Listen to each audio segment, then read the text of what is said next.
दोस्तों, मैं पूजा booster sociology में आप सबका स्वागत करती हूँ।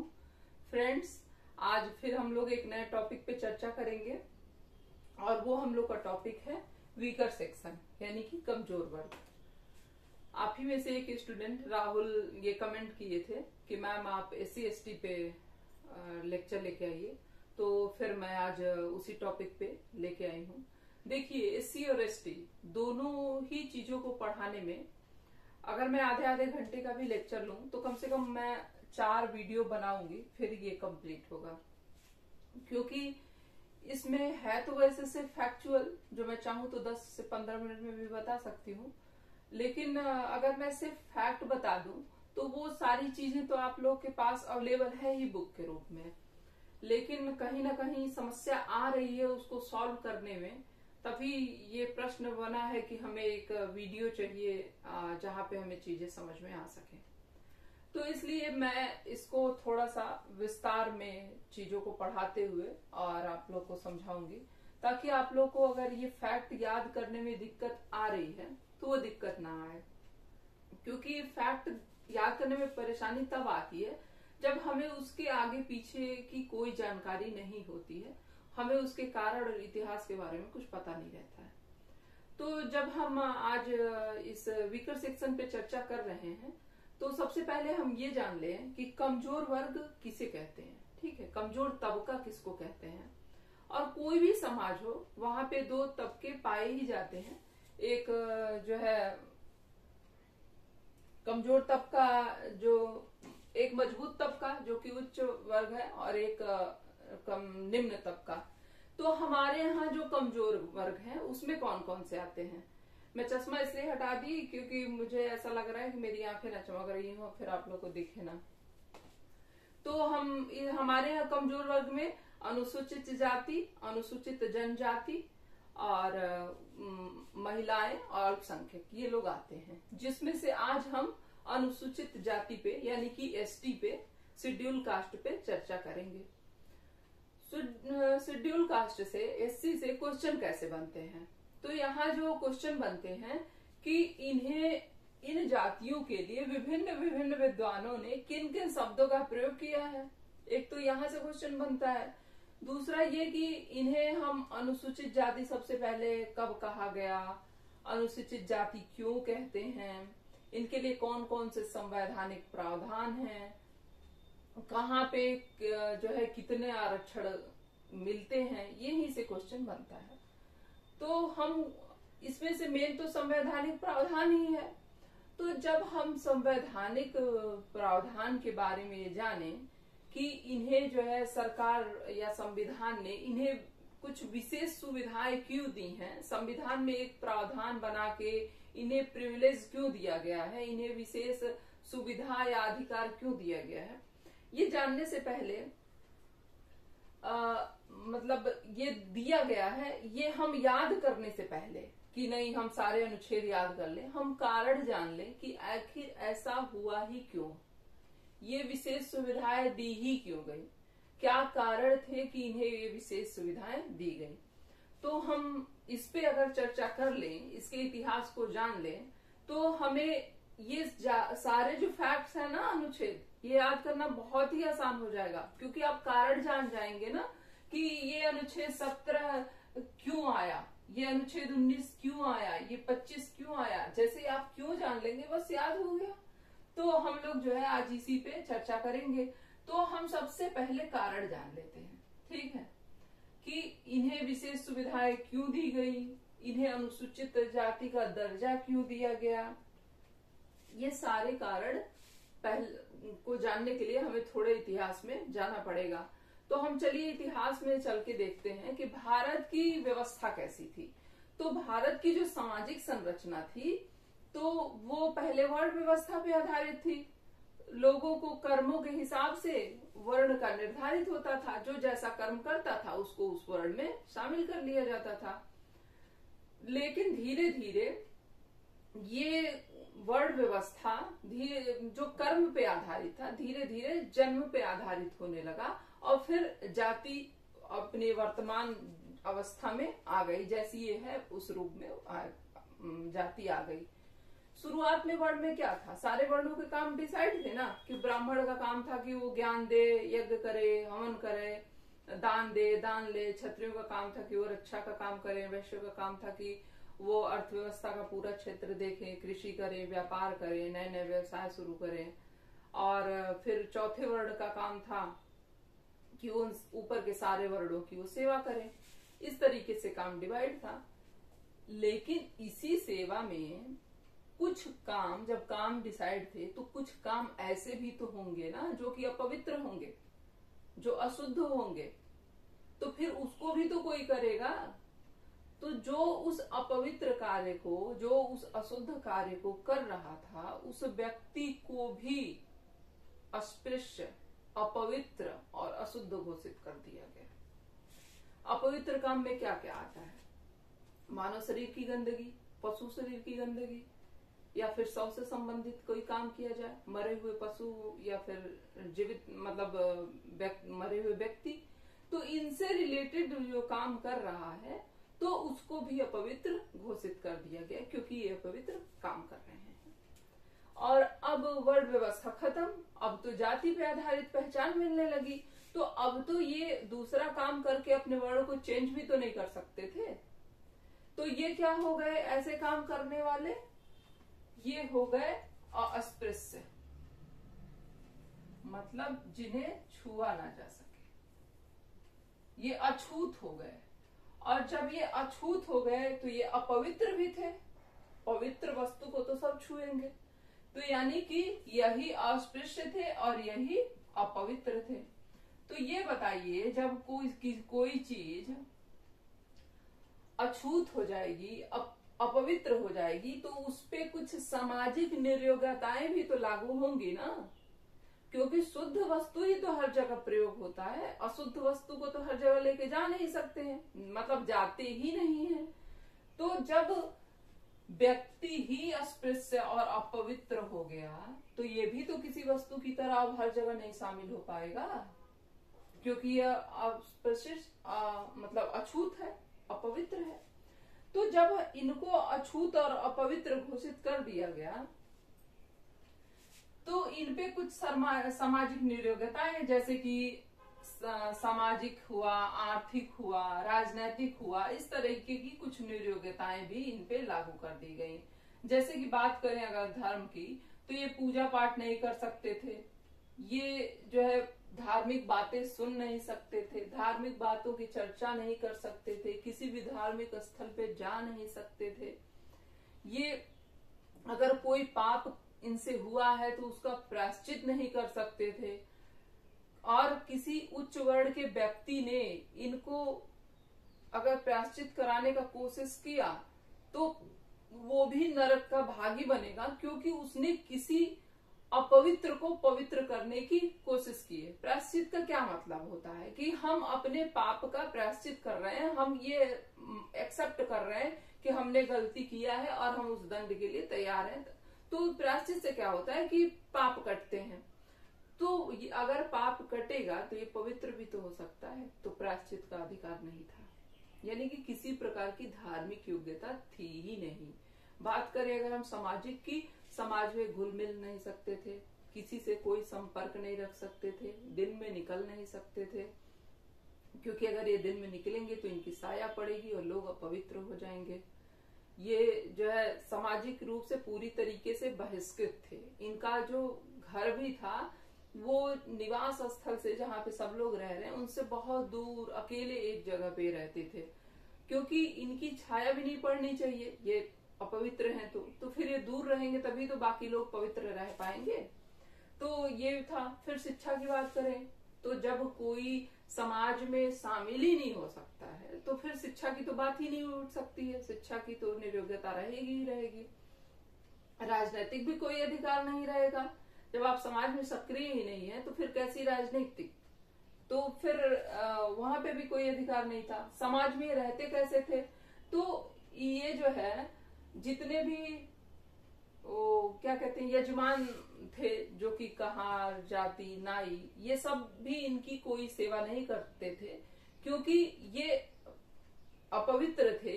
तो जब ये अपवित्र थे तो फिर उन पवित्र लोगों की वो सेवा कैसे कर पाएंगे? अगर नाई इनका बाल काट दिया तो वो भी तो अपवित्र हो जाएगा। अगर कहार इनका पानी भर दिया तो वो भी तो अपवित्र हो जाएगा। तो कुम्हार इनके लिए मिट्टी का बर्तन बना दिया, वो भी अपवित्र हो जाएगा। तो जब वो अपवित्र हो जाएंगे तो उन पवित्र लोगों की वो सेवा कैसे करेंगे? तो इसलिए वो इनको कोई सुविधाएं नहीं देते थे, कोई सेवाएं नहीं देते थे, इनको अधिकार नहीं था उनकी सेवा लेने का। इसीलिए जो इनके बर्तन थे वो कांसे और तांबे के तो हो नहीं सकते थे, क्योंकि उच्च वर्ण का लोग यूज करते थे। और निम्न वर्ण में चूंकि इन्हें कुंभकार बना के देगा नहीं, तो ये टूटे फूटे बर्तन जो कि यूज किया हुआ फेंक दिया जाता था, वही इन लोगों के लिए बर्तन था। या नया कपड़ा कुछ पहन नहीं सकते थे, तो जो भी 100 फेंके जाते थे तो उनके कपड़े पहनते थे। तो मतलब बहुत ही सारी निर्योग्यताएं थी कि आप अच्छा पहन नहीं सकते हैं, अच्छा खा नहीं सकते हैं, आप लोगों से मिलजुल नहीं सकते हैं। मतलब एक कीड़े मकोड़े सी स्थिति थी। ठीक है, मनुष्य होते हुए भी मनुष्य का दर्जा नहीं मिला था। तो जब किसी की स्थिति इतनी बुरी हो कि वो मनुष्य के रूप में गिना ही ना जाए, तो आप खुद सोचिए कि वो व्यक्ति कितना डिप्रेस्ड रहेगा, वो कितना मतलब उसकी मानसिक चेतना, बौद्धिक चेतना, सामाजिक चेतना, व्यक्तिगत चेतना वो मतलब एक शून्य की अवस्था में नहीं रहेगी। जब व्यक्ति को कुछ दिन कोई दुख हो जाता है और वो डिप्रेशन में चला जाता है, समाज से कट जाता है, उसकी पागलों जैसी स्थिति हो जाती है, तो जिसको पीढ़ियों से ऐसा रखा गया है वो कितने पिछड़े और दलित रहेंगे। दलित शब्द का प्रयोग अंग्रेजों ने क्यों किया है? क्योंकि दलित का मतलब होता है डिप्रेस्ड, जो बहुत ही दबाए गए हो। तो इन्हें जब इतना दबाया गया है कि ये मेन धारा समाज के अंग ही नहीं रह गए हैं, इसीलिए इनके लिए जो है पंचम वर्ण यूज किया गया है। वर्ण कितने होते हैं? 4, लेकिन इनके लिए क्या शब्द यूज किया गया है? पंचम वर्ण। क्योंकि शूद्र ने तो धोबी भी आते हैं, नाई भी आते हैं, कुम्हार भी आते हैं, लेकिन वो लोग तो सेवा कर रहे हैं ना बाकी जातियों की, लेकिन ये तो किसी को टच कर ही नहीं सकते थे। तो इसीलिए इनको पंचम वर्ण में रख दिया गया, क्योंकि ये पूरी तरीके से अपवित्र है। तो यही रीजन है कि अंग्रेजों ने इनके लिए डिप्रेस्ड शब्द का प्रयोग किए हैं। अब हम चर्चा इस बात पे कर रहे थे ना कि इन्हें संवैधानिक प्रावधान क्यों दिया गया, हम कारण का ही पता लगा रहे थे।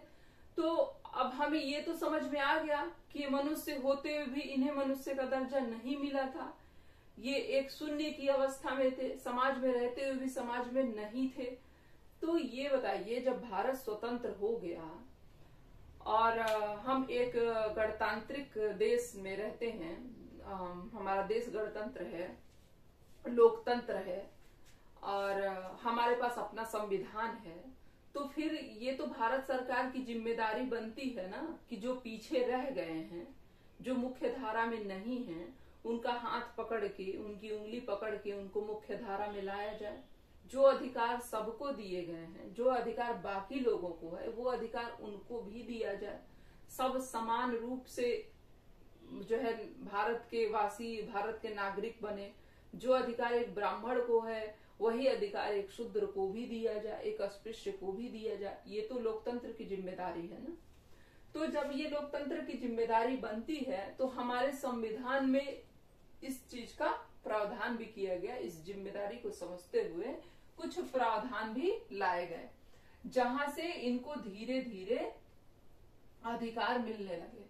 देखिए, थोड़ा बहुत सुधार तो अंग्रेजों के समय से भी होने लगा था, लेकिन मानसिक परिवर्तन तो होने में बहुत समय लगता है ना। तो मानसिकता में परिवर्तन जब तक नहीं आएगा, वो धरातल पे दिखाई नहीं देगा वो परिवर्तन। तो इसीलिए कानून बनाए गए, संविधान में इसलिए प्रावधान किया गया, क्योंकि संविधान में जब किसी चीज का प्रावधान किया जाता है तो व्यक्ति के मन में कानून का डर होता है, और जब कानून का डर होता है तो वो सामने खुलेआम उल्लंघन करने से बचता है। और फिर उसको दंड, एक तो दंड मिलेगा और सब लोग जानेंगे भी कि आज भी ये अपनी पुरानी मानसिकता में जी रहे हैं। तो इसलिए ये संविधान किया गया कि अगर कोई किसी प्रकार से इनके अधिकारों का उल्लंघन कर रहा है तो उन्हें दंड दिया जाएगा, क्योंकि ये अब विभेदीकरण का अधिकार खत्म हो गया। ठीक है, इसीलिए ये सारे अनुच्छेद आए। अब किसमें क्या है ये जानने से पहले हम ये जान ले कि किसने इन्हें किन किन शब्दों का प्रयोग किया है। तो देखिए, दलित शब्द प्रयोग किया है अंग्रेजों ने। अब आप लोग नहीं भूलेंगे, क्योंकि अंग्रेजों को ही सबसे पहले ये महसूस हुआ कि यहाँ पे एक जो वर्ग है वो पूरी तरीके से डिप्रेस्ड है, दबाया हुआ है, मतलब उसको कोई अधिकार ही नहीं है। तो इसीलिए उन्होंने इसका शब्द, इनके लिए दलित शब्द का प्रयोग किया। ठीक, बात करते हैं अम्बेडकर की। तो अम्बेडकर जी ने क्या कहा, ये बोलते हैं इस कास्ट को, अनुसूचित जाति को भग्न पुरुष या भग्न जाति। भग्न का मतलब टूटा हुआ, खंडित। तो जब मनुष्य होने के बाद भी मनुष्य का दर्जा नहीं मिल रहा है तो भाई मानव तो कहलाएगा नहीं, वो पुरुष तो कहलाएगा नहीं, वो पूरी तरीके से जाति तो कहलाएगा नहीं, वो टूटा हुआ ही तो है।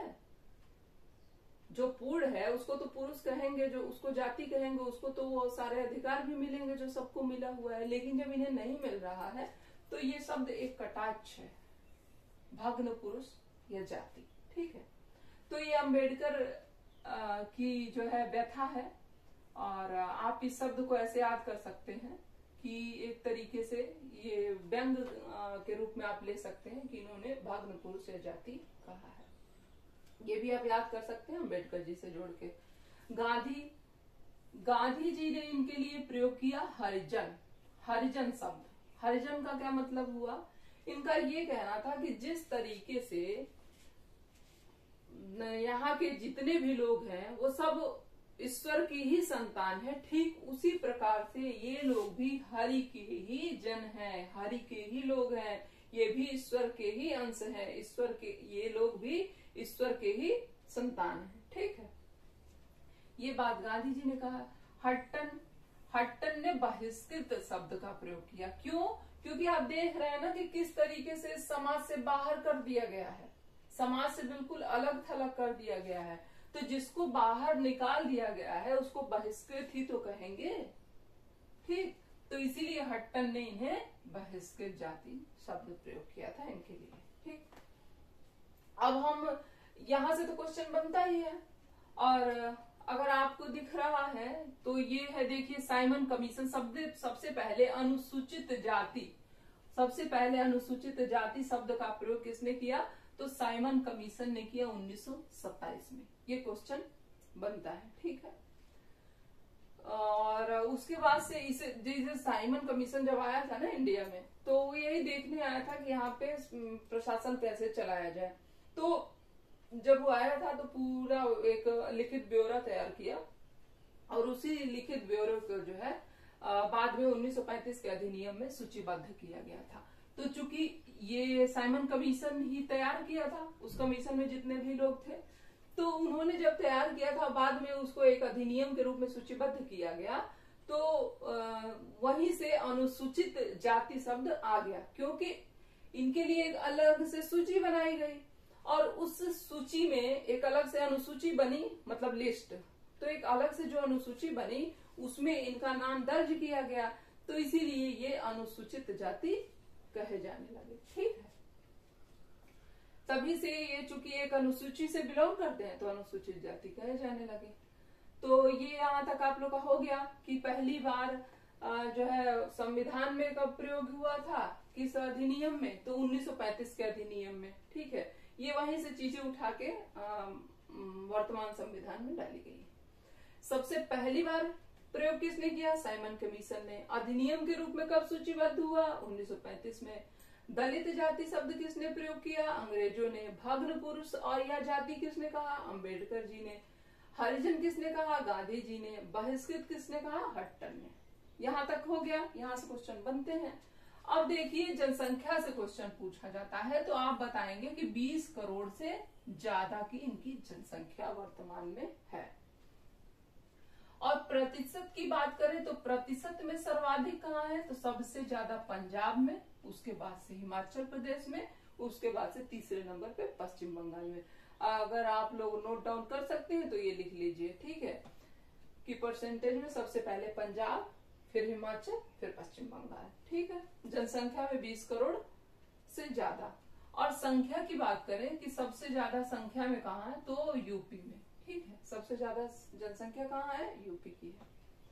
अब यहाँ तक तो हम लोग देख लिए। अब हम बात करते हैं अनुच्छेद की, क्योंकि अब चूंकि आप लोग को एक आउटलाइन बन गया है कारण का, तो अब आप लोग इस अनुच्छेद को बहुत आसानी से याद कर लेंगे। देखिए इस अनुच्छेद में क्या है, 15(4) में क्या कहा गया है। तो 15(4) में यही तो बताया गया है ना कि किसी भी व्यक्ति को जाति, लिंग, जन्म, धर्म और जन्म स्थान के आधार पे किसी भी प्रकार का कोई विभेद नहीं किया जाएगा। वो किसी भी सार्वजनिक स्थल पे जा सकते हैं, उसका उपयोग कर सकते हैं, उनको मतलब कोई भी विभेद आप कर ही नहीं सकते हैं, क्योंकि अब सब बराबर हैं। ये अधिकार अनुच्छेद 15(4) में दिया गया। अब आप लोग को समझ में आ रहा है ना कि आखिर 15(4) क्यों बनाया गया, क्योंकि समाज में कुछ लोग थे जिनको अधिकार नहीं मिल रहा था, तो उनको अधिकार देने की जरूरत थी ना, तो फिर तो ये प्रावधान लाना ही पड़ता कि जो है कोई एक ऐसा प्रावधान आए जहाँ पे लिखा हो कि किसी भी व्यक्ति को जाति के आधार पे, उसके धर्म के आधार पे, वो कहाँ पैदा हुआ है, जन्म स्थान के आधार पे कोई भी विभेद नहीं किया जाएगा, लिंग के आधार पे भी विभेद नहीं किया जाएगा। अब बात आती है 16(4) की। 16(4) में क्या है कि किसी भी प्रकार की सरकारी सेवा से वंचित नहीं किया जाएगा। 16(4) में दिया गया है, क्योंकि ये भी तो लाना जरूरी था। जब उसको समाज में ही अधिकार नहीं था, नॉर्मल जो एक सामान्य व्यवहार होता है, जब उसमें ही अधिकार नहीं था, तो वो सरकारी सेवा में क्या जाएंगे और सरकारी सेवाओं का क्या लाभ उठा पाएंगे। तो इसलिए ये प्रावधान भी लाना जरूरी था कि सरकारी सेवाओं से भी उनको वंचित न किया जाए, ठीक। अब देखिए अनुच्छेद 17। अनुच्छेद 17 किससे संबंधित है, तो अस्पृश्यता से संबंधित है। इसमें ये प्रावधान किया गया कि अगर व्यक्ति किसी से अब छुआछूत भेदभाव बरतता है, किसी को अस्पृश्य कहता है या किसी को टच हो जाने पे वो उसको गलत शब्दों का प्रयोग करता है, तो उसको दंडित किया जाएगा। यानी कि हर प्रकार की अस्पृश्यता को समाप्त किया गया। चाहे आप शब्दों से प्रयोग करें या हाथ पैर से प्रयोग करें, जैसे भी करें, अब आप ये चीज दिखा नहीं सकते हैं कि अगला अपवित्र है या अस्पृश्य है। इसी को आगे चल के 1955 में एक नया प्रावधान आया है, उस पे हम कल चर्चा करेंगे। अभी सिर्फ हम अनुच्छेद देख लेते हैं, ठीक। तो अनुच्छेद 19 क्या है, तो अनुच्छेद 19 में जो है, इसमें ये कहा गया कि व्यवसायिक निर्योग्यता समाप्त की गई, कि अब कोई भी व्यक्ति कोई भी व्यवसाय कर सकता है। अब किसी को ये कह के नहीं रोका जा सकता है कि आप ये व्यवसाय नहीं कर सकते हैं क्योंकि आप इस जाति या इस धर्म से बिलोंग करते हैं। तो इसलिए अनुच्छेद 19 लाया गया और व्यावसायिक निर्योग्यता जो थी ना, व्यावसायिक निर्योग्यता, उसको समाप्त कर दी गई। अब कोई भी व्यवसाय सब लोग कर सकते थे, यानी कि अनुसूचित जाति भी अब कोई भी व्यवसाय करने के लिए स्वतंत्र हो गई। अब बात करते हैं अनुच्छेद 25। अनुच्छेद 25 किससे संबंधित है, धर्म से संबंधित है। और इसमें ये कहा गया है कि हर व्यक्ति अपने धर्म को मानने के लिए स्वतंत्र है, वो अपने धर्म के अनुसार जीने के लिए स्वतंत्र है। तो जब अस्पृश्य हिंदू जाति में आते हैं तो हिंदू धर्म का पालन भी तो करेंगे ना, ये तो अब उनका अधिकार है कि वो हिंदू धर्म का पालन करें। तो वो अधिकार ही उनको अनुच्छेद 25 में दिया गया कि आप अपने धर्म का पालन कर सकते हैं। यही रीजन है कि अब सारे मंदिर के दरवाजे एससी के लिए भी खुल गए हैं। अब सब लोग मंदिर, अब तो हर जगह ही है। ये तो शुरुआत की बात है, शुरुआत में सब अधिकार दिए गए। अब तो सामाजिक रूप से बहुत दिखाई नहीं देता है ये चीजें, मतलब शहर में तो नहीं दिखाई देती हैं। तो ये लाया गया ताकि सबको धार्मिक अधिकार मिल सके, ठीक। अनुच्छेद 25। अब हम बात करते हैं अनुच्छेद 29(2). अनुच्छेद 29(2) में क्या है, तो इसमें ये है कि कोई भी ऐसा शिक्षण संस्थान जो कि पूरी तरीके से सरकार पे डिपेंड हो या आंशिक रूप से डिपेंड हो, उसमें एडमिशन के लिए यानी कि प्रवेश के लिए किसी भी प्रकार का प्रतिबंध नहीं लगाया जाएगा, कोई भी भेदभाव नहीं किया जाएगा जाति, लिंग, धर्म और जन्म स्थान के आधार पर। ठीक है, तो ये भी लाना जरूरी था। जिस तरीके से धर्म वाला लाना जरूरी था ताकि वो धर्म का पालन करे, व्यवसाय वाला लाना जरूरी था ताकि वो खच्चर और कुत्ते से ऊपर भी उठ के अन्य संपत्तियों का निर्माण कर सके, तो व्यवसाय वाला भी जरूरी था, धर्म वाला भी जरूरी था। उसी तरीके से शिक्षा वाला भी जरूरी था, क्योंकि इनको तो शिक्षा का अधिकार ही नहीं था ना, ये तो समाज में सक्रिय रूप से शामिल ही नहीं हो सकते थे। तो जब सक्रिय रूप से शामिल नहीं हो सकते थे तो फिर कौन घुसने देता इनको शिक्षण संस्थानों में। और पढ़ाने का काम तो ज्यादातर उच्च वर्ग के लोग करते थे, तो वो कैसे पढ़ाते? अगर कोई स्टूडेंट है तो उसकी छाया कभी भी उसकी छाया पड़ सकती है किसी भी टीचर पे, वो तो अपवित्र हो जाएगा और वो पढ़ाने से इनकार कर देगा। तो इसीलिए ये भी प्रावधान लाना जरूरी था, अनुच्छेद 2 भी, कि इस आधार पे कभी किसी को प्रवेश से वंचित नहीं किया जा सकता है। ठीक, अनुच्छेद 46 भी लाना जरूरी था। देखिए अब तक जो हम लोग पढ़े ना, ये सब क्या है? मौलिक अधिकार है, फंडामेंटल राइट है, ये मूल अधिकार में आते हैं। मूल अधिकार का मतलब है जिसको छीना नहीं जा सकता। मतलब ये अनुच्छेद संविधान में लिख दिए गए, मतलब कि ये अधिकार एससी तक पहुंच गया, ये मतलब हुआ मूल अधिकार का, जिसको कि उसमें इफ बट वाली कोई बात नहीं रह जाती है। लेकिन बात करें हम अनुच्छेद 46 की, तो ये नीति निर्देशक तत्व से संबंधित है। नीति निर्देशक तत्व से संबंधित होने का ये मतलब है कि ये राज्य सरकार की ड्यूटी, इसमें क्या है कि राज्य सरकार का ये कर्तव्य दिया जाता है कि आपका ये कर्तव्य है कि आपके यहाँ जो भी पिछड़े वर्ग हैं, स्पेशली अनुसूचित जाति जनजाति, तो उनके लिए आप जो है ना आर्थिक और शैक्षिक जो भी व्यवस्थाएं कर सकते हैं उनकी बढ़ोतरी के लिए आप वो करेंगे। तो यहाँ पे क्या है कि ये राज्य सरकार को कर्तव्य दिया गया है, ये बाध्यता नहीं है, ये बाध्यता है। अगर इसमें से किसी का भी उल्लंघन किया जाए तो दंड दिया जाएगा, लेकिन ये जो है ना सरकार को ऐसा कहा गया है कि आप ऐसी व्यवस्था कर सकते हैं। आप कहेंगे कि ऐसा क्यों कहा गया, ये भी अधिकार क्यों नहीं बना दिया गया? तो इसमें देखिए पैसा लगेगा। जब हम किसी को आर्थिक सहायता दें या उसके लिए कमाने की व्यवस्था अपनी तरफ से करें या फिर उनको शिक्षा की सुविधाएं प्रोवाइड कराएं, तो इसमें पैसा लगेगा सरकार का।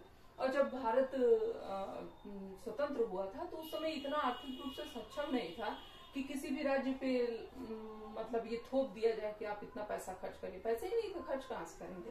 तो इसीलिए ये कर्तव्य बनाया गया कि जैसे जैसे आपकी आर्थिक स्थिति सुधरती जाएगी आप इस तरह की व्यवस्थाएं करेंगे। और इस समय वर्तमान में इस तरीके की बहुत सारी व्यवस्थाएं हैं, बहुत सारे वजीफा चलते हैं, बहुत सारे स्कूलों में छूट है फीस को लेके, और कई सारे स्कूल आवासीय विद्यालय भी खुल गए हैं जहाँ पे निःशुल्क पढ़ाई हो रही है, नाम मात्र की फीस लेके पढ़ाई हो रही है। तो ये सारी चीजें धीरे धीरे सरकार कर रही है, लेकिन ये कर्तव्य में शामिल किया गया, ये अधिकार नहीं है। ठीक, अब बात करते हैं अनुच्छेद 330 की। इसमें क्या है कि लोकसभा में आरक्षण की बात की गई है।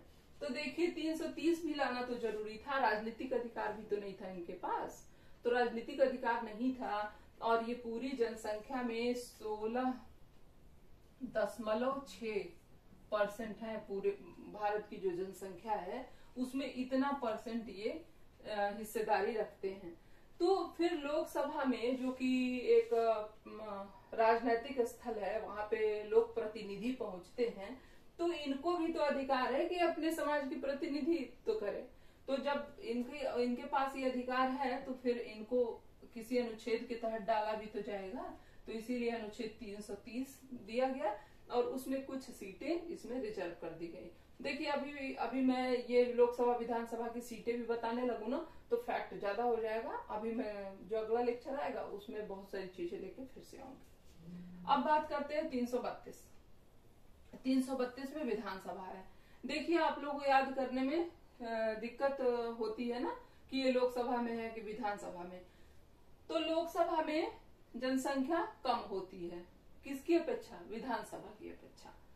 तो जो है उत्तर प्रदेश को ध्यान में रख के आप लोग याद करिएगा, नहीं तो पता चले कि बहुत सारे छोटे छोटे राज्य जहाँ विधानसभा की जनसंख्या बहुत ही कम है।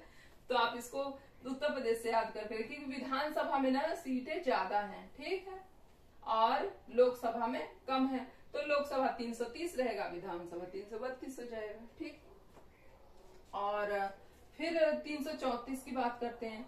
देखिए 332 लाना भी जरूरी था, क्योंकि विधानसभा में भी आरक्षण चाहिए और मतलब प्रतिनिधित्व चाहिए। 334 क्यों आया? ताकि जो भी पंचायत बन रहे हैं, जो भी स्थानीय निकाय बन रहे हैं, नगर पालिका है, नगर पंचायत है, वहां पे भी इनको प्रतिनिधित्व की हिस्सेदारी मिले, इनको भी प्रतिनिधित्व करने का मौका मिले। तो इसलिए इसके तहत यहाँ पे इनको सीटें दी गई, इसके तहत यहाँ पे दी गई हैं, इसके तहत यहाँ दी गई, लोकसभा, विधानसभा, पंचायत। और इसके बाद का आप लोग को बोर्ड में दिखाई नहीं देगा, मैं यहाँ पे लिखी हूँ अनुच्छेद 341। तो अनुच्छेद 341 में क्या है कि जैसे राष्ट्रपति जो है एक आयोग की स्थापना करते हैं, आयोग का निर्माण करते हैं। तो राष्ट्रपति द्वारा जो आयोग का निर्माण किया जाता है, वो आयोग जो है ना सिफारिश करता है, ठीक है, कि जो है ये मतलब अभी सुविधाओं की कमी है, ये सुविधाएं अभी प्रदान किया जाए। तो इस तरीके की जो चीजें बताई जाती है, चाहे ये इन जाति को अनुसूचित जाति का दर्जा देना मतलब जरूरी है। किसी जाति को अनुसूचित जाति का दर्जा क्यों दिया जाता है? जैसे कि मान लीजिए कोई कमजोर जाति है जो कि सामाजिक, राजनीतिक, आर्थिक रूप से पिछड़ी हुई है और उसको जो है समाज के मेन धारा में लाना है, तो वो अनुसूचित जाति नहीं है, तो उसको विशेष प्रावधान भी नहीं है। तो जब उसे विशेष प्रावधान नहीं है तो फिर क्या किया जाएगा? अनुच्छेद 341 के तहत उस जाति को अनुसूचित जाति घोषित कर दिया जाएगा, ठीक। तो जब अनुसूचित जाति घोषित कर दिया जाएगा तो उसको सारे प्रावधान का फायदा मिलने लगेगा ना, जो अनुसूचित जाति को मिल रहा है, तो वो भी तो मेन धारा में आने लगेगी। जैसे कि 16% जो इन लोगों को आरक्षण मिला है, जो सरकारी नौकरी में आरक्षण मिला है, जो लोकसभा में मिल रहा है, जो विधानसभा में मिल रहा है, जो नगर निकाय में मिल रहा है, तो वो सारी सुविधाएं इनको भी तो मिलने लगेगी। शिक्षा में जो छूट मिल रही है, मतलब डिग्री में जो छूट मिल रही है, फीस में जो छूट मिल रही है, वो सब मिलने लगेगा। तो इसीलिए अनुच्छेद 341 के तहत किसी भी जाति को अनुसूचित जाति घोषित किया जाता है। हम 342 के बारे में एसटी के जब पढ़ेंगे तब पढ़ेंगे। तो ये हो गया अनुसूचित। कोई भी जाति अनुसूचित जाति किस अनुच्छेद के तहत बनती है? तो 341 के तहत बनती है, ठीक है। अब इसमें 338 भी मैं लिखी हूँ। अनुच्छेद 338 में है कि राष्ट्रपति जो है एक आयोग बनाता है और फिर वो आयोग जो है इनकी भलाई के लिए, इनकी जो भी चीजों की जरूरत है उस पे वो काम करता है, उस तरीके से वो डिसीजन लेता है और फिर आगे चीजों को कार्यान्वित की जाती है कि अब क्या जरूरत है। जैसे कि सुधार धीरे धीरे हो रहा है, तो जिस तरीके से सुधार हो रहा है फिर वापस भी तो एक बार और चेक किया जाएगा ना कि अब इस पिछले 10 सालों में कितना सुधार हुआ और अब करने की क्या गुंजाइश बचती है। तो ये काम करने, ये सारी चीजें जो है अनुच्छेद 348 में आती है। देखिए दिखाई नहीं देगा तो बहुत समझ में नहीं आने वाला है, तो इसीलिए अभी इस लेक्चर को यहीं पे रहने देते हैं। अभी जो मैं अगला लेक्चर अपलोड करूंगी तो वहां पे अनुच्छेद 338 से ही शुरू करूंगी और अगले लेक्चर में हम लोग अनुच्छेद नहीं 1955 वाले विधेयक के बारे में पढ़ेंगे जो कि नागरिक संरक्षण से संबंधित है। और फिर हम 65वें संशोधन के बारे में पढ़ेंगे, 89वें संशोधन के बारे में पढ़ेंगे और जो अनुसूचित जाति से संबंधित जितने आंदोलन हैं हम उसके बारे में अध्ययन करेंगे। और ये सब कुछ जानने के बाद हमारा पूरा एसटी वाला चैप्टर, ये टॉपिक एससी वाला कंप्लीट हो जाएगा। उसके बाद से हम लोग एसटी पे चर्चा करेंगे, यानी कि अभी एक लेक्चर और होगा और हम लोगों का एससी टॉपिक कंप्लीट हो जाएगा, ठीक है। तो आई होप कि आप लोग को ये चीजें समझ में आई हो। और अभी भी अगर इतने में से, ऐसे तो मैं पूरा पढ़ाऊंगी तब पिक्चर क्लियर होगा कि समझ में आया कि नहीं, लेकिन इसमें से कहीं पे कोई परेशानी हो रही है तो आप लोग कमेंट करके बताइएगा, हम उसको अगले लेक्चर में ठीक कर देंगे। और नहीं तो फिर अगले लेक्चर में तो मैं जहां तक मानती हूँ कि कोई कंफ्यूजन बचेगी नहीं, जब मैं पूरा कंप्लीट करा दूंगी तो कुछ भी छूटेगा नहीं। तो ठीक है फ्रेंड्स, अब हम लोग फिर अगले वीडियो में मिलते हैं। तब तक के लिए धन्यवाद। आप लोग पढ़ाई अपनी जारी रखिए। हम लोग मिलते हैं अगले वीडियो में। Thank you.